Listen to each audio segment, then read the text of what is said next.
Litrato sang magkahagugma sa banwa sang Sigma Capiz. Viral matapos magsakay sa karosa nga ginaguyod sang Carabao pakadto sa ila reception. Ang ila istoryang gintutukan ni Ashley Liza.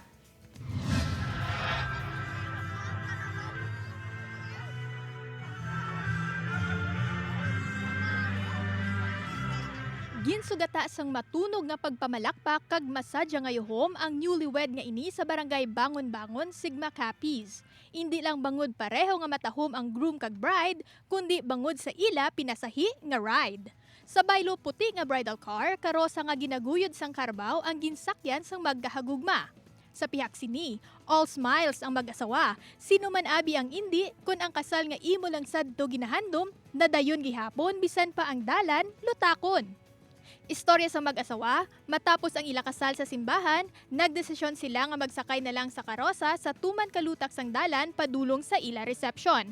Bangod man sa pag-inulan, adlaw antes sang kasal. Ma'am, bali doon dapat patang bigyan dahil pagabot na mo may nakaplayar na di nga karo kag Carabao nga iya ako na di nga kolkat mo bilang mo na kasabot na na sugatan na dito sila sa ang karo kag Carabao maliglang dalan. Hindi matakos ang kalipay ni Winifredo nga matapos ang 5 ka tuig, tigayon sini nga napakaslan ang iya childhood sweetheart. First, ginawan ma'am nga na tada direkta di naman ang kasal siyempre man na planuhan na namon kag siyempre pananggaon na may sakatawo.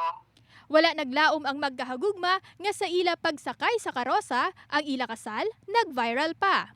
Gindayaw sa mga bisita pati man sang netizen ang mag-asawa nga ginpamatud-an nga wala sang may makapugong sa tawo nga nagahigugmaanay. Malayo man kag malutak ang dalan, sakay sa karosa nga ginaguyod sang Carabao nga wala man napaliguan, ang importante, upod nila nga nalabot ang ila road to forever.